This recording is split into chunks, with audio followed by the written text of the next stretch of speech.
प्रिय मित्रों, जहाँ पर वृद्धों और ऋषियों का मजाक उड़ाया जाए, मदिरापान हो, नशे में किसी पर कटाक्ष करे, द्वेष, क्रोध, वाद, परिवाद इत्यादि ही नाश का कारण बनते हैं।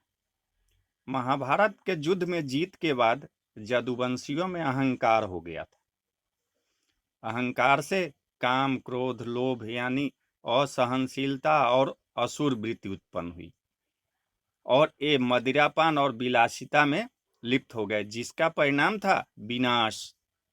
यहाँ एक बात और उल्लेखनीय है कि शांब रूपी पुत्र की विवेकहीनता के कारण ही बलराम और श्री कृष्ण रूपी पिता और उनके वंश का नाश हो गया।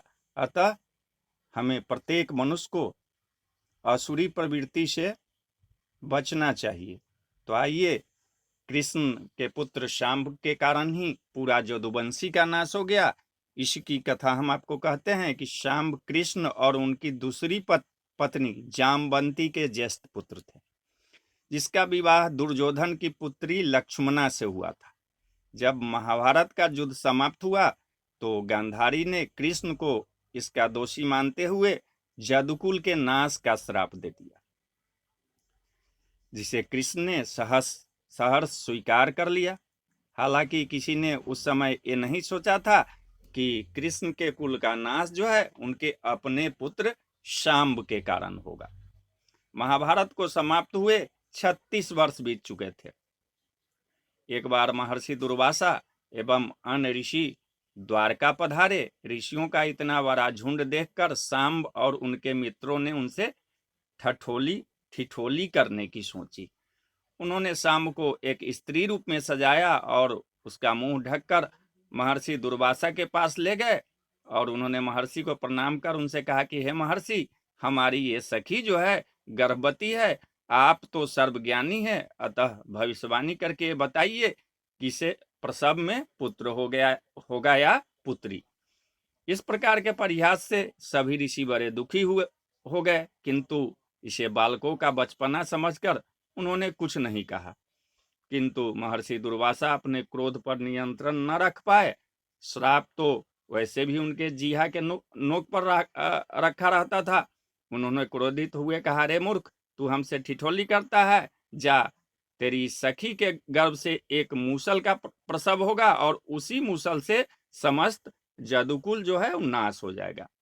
महर्षि दुर्वासा का यह श्राप सुनकर सभी लोग भय के मारे वहां से भाग निकले। अभी वे थोड़ी ही दूर गए थे कि शाम को प्रसव पीड़ा शुरू हो गई।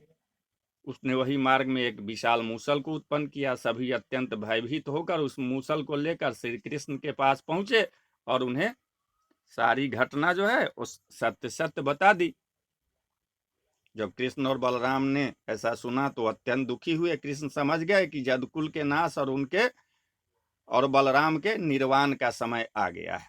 जब महाराज उग्रसेन ने यह सुना तो उन्होंने आज्ञा दी कि इस मूसल को चूर्ण कर समुद्र किनारे फिकवा दिया जाए, ताकि इससे किसी प्रकार का खतरा न रहे। कृष्ण तो सब जानते ही थे, किंतु उन्होंने कुछ कहा नहीं। उग्रसेन की आज्ञा अनुसार उस मूसल को चूर्ण कर समुद्र किनारे फिकवा दिया गया। उस चूर्ण से मनुष्यों की ऊंचाई जितनी घास उग गई और थोड़े दिन में लोग इस बात को भूल गए। कुछ समय बाद प्रभास तीर्थ के उत्सव हेतु समस्त जादवगण समुद्र के किनारे इकट्ठे हुए। वहां वाद विवाद करते हुए वे सब मदिरा पान करने लगे। कृष्ण और बलराम ने उन्हें बहुत समझाया, किंतु किसी ने उनकी एक बात न सुनी। दोनों समझ गए कि दैव जोग आ चुका है। इसी कारण से वो दोनों उस भीड़ से अलग जाकर बैठ गए। मदिरा के मद में सात्विकी ने कृतवर्मा का मजाक उड़ाते हुए कहा, ये देखो, ये वो महानुभाव है जो महाभारत के युद्ध में कौरवों की ओर से लड़े थे। और तो और ये इतने बड़े महारथी है कि रात्रि के अंधेरे में छल पूर्वक इन्होंने उप पांडवों के वध में अश्वत्थामा का साथ दिया। इस पर भी आज ये निर्लज की भांति हमारे समक्ष बैठे हैं। सात्विकी के इस प्रकार के कहने पर वहां उपस्थित जादव कृतवर्मा पर हंसने लगे। ऐसा देखकर कृतवर्मा स्वयं को अपमानित महसूस करने लगे। उन्होंने क्रोध में कहा कि रे क्लीब, तू मेरी वीरता की बात करता है? तेरी वीरता तो भी जग जाहिर है। तूने भूरी श्रवा का छल से वध किया। ऐसा न होता तो तू कब का नरक सिधार गया होता। कृतवर्मा के ऐसा कहने पर अब जादव सात्विकी पर हंसने लगे। तब सात्विकी ने क्रोध में कहा कि हे नराधम, वो तू ही तो है जो सत्राजित का वध करना चाहता था।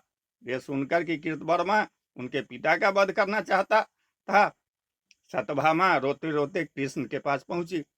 स्थिति बिगड़ते देख कृष्ण और बलराम तुरंत वहां पहुंचे। इसी बीच क्रोधित होकर कृतवर्मा सात्विकी को धिक्कारते हुए कहा, रे अधम, महाभारत के युद्ध के 5वें दिन तेरे समक्ष ही भूरी श्रवा ने तेरे 10 पुत्रों का वध कर डाला।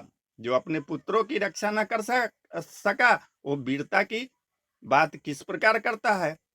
इस प्रकार अपमानित होने पर सात्विकी ने क्रोध में बिना कुछ सोचे अपनी खड़ग से कृतवर्मा का सर काट डाला। कृतवर्मा के इस प्रकार मारे जाने पर वहां हाहाकार मच गया।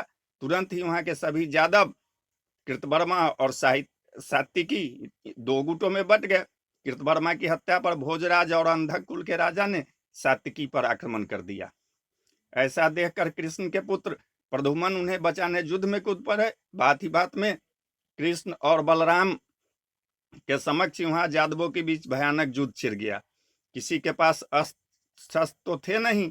सभी ने वही उगी घास उखाड़ कर एक दूसरे को मारना शुरू कर दिया। दुर्वासा ऋषि के श्राप के कारण उन घासों से सहस्त्रों मूसल पैदा हो गए और उसी से सब एक दूसरे का नाश करने लगे। जब कृष्ण और बलराम ने ऐसा देखा तो मारे दुख और क्रोध के स्वयं उसी घास में सबका वध करना आरंभ कर दिया। देखते ही देखते कृष्ण और बलराम और धर्म के मार्ग पर चलने वाले यादवों को छोड़कर अधिकांशतः यादव कुल का नाश हो गया। यहाँ तक कि कृष्ण और बलराम के सभी पुत्र भी काल को प्राप्त हो गए। इसके बाद दुखी बलराम ने स्वयं जल समाधि ले ली और कृष्ण अकेले वन में जाकर एक वृक्ष के नीचे लेट गए, जहां जड़ा नामक शिकारी ने अज्ञानता में उनके चरणों में बाण प्रहार कर दिया। इसके बाद श्री कृष्ण ने भी अपने प्राण त्याग दिए। तो हमें वृद्धों और ऋषियों का मजाक नहीं करना चाहिए, मदिरा पान नशा नहीं करना चाहिए, किसी पर क्रोध नहीं करना चाहिए। इसी के कारण से जब कृष्ण के पुत्र जदुवंशी का नाश हो गया, जब साक्षात पर ब्रह्म परमेश्वर श्री कृष्ण के पुत्र का नाश हो सकता है, तो हम आप क्या हैं? बोलिए जय श्री कृष्ण।